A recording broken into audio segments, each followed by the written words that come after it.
that we need to continue to stand strong to defend everybody's rights and freedoms. Hey guys, how you doing today? I want to talk to you about something. I just finished watching Pierre Poilievre's video about C-11 he just released, talking with a Greek restaurant owner. Anyway, I forget what the title of the video was off the top of my head, but it got me to thinking, okay, about a lot of things, but in the context of C-11. Now, just a review in case those that don't know what C-11 is. This is the bill before the Senate. Has one more vote due to be cast. And there... Oh, my neighbor just came out, so I'm just going to turn my camera this way. They are going to promote Canadian-based content. Okay, that sounds really, really interesting. But,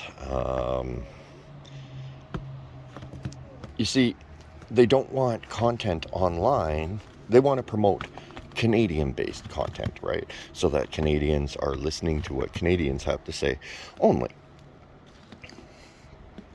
I'm simplifying this. I know it's more liberal-based content, but we're just going to simplify it, okay?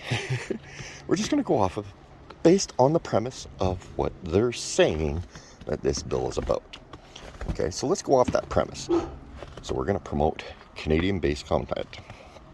Okay, now that's all fine and wonderful.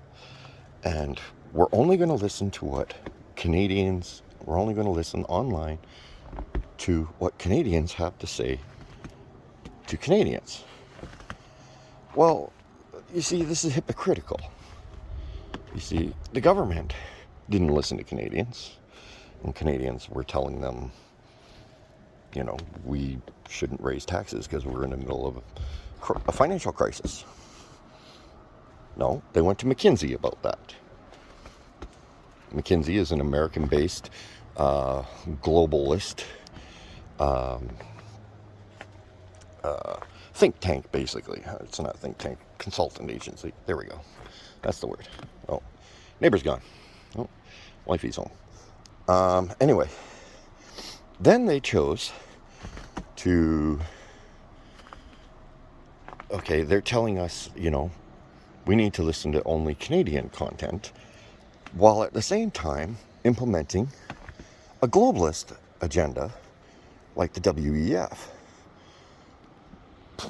Okay, well, the WEF has no bearing in Canada. It's a globalist thing. But Canadians are only allowed to listen to content from Canadians, is what the Liberal government is saying.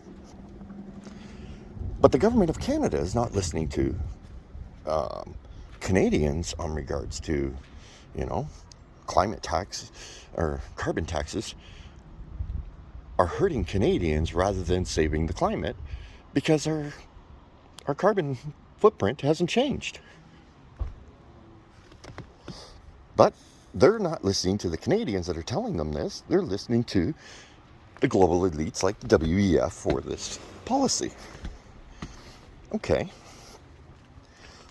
Now, Canadians came out and spoke up and actually inspired Trudeau to really push this C-11 bill out hard to only say Canadians are allowed to listen to only Canadians.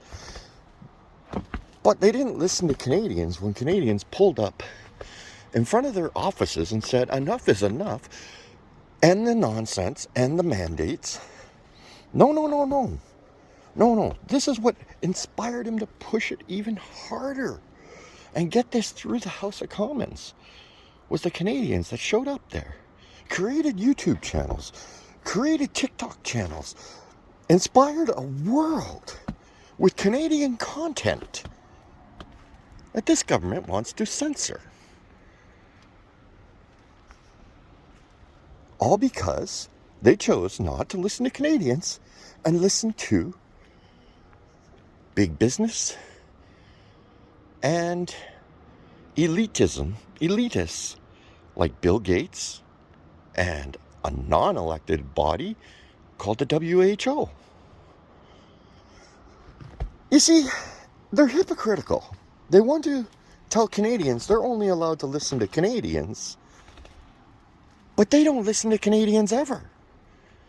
Everything they do has something to do with some other country.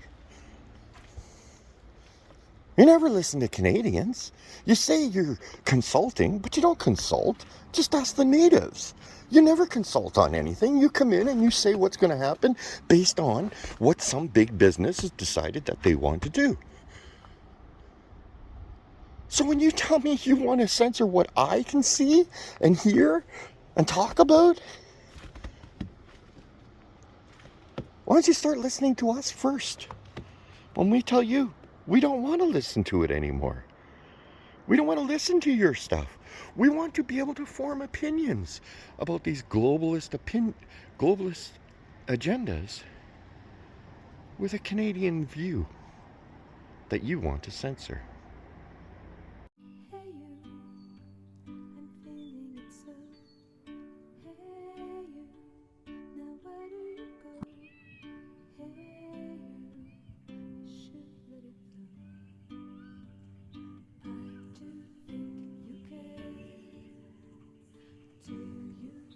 Welcome to the Fringe.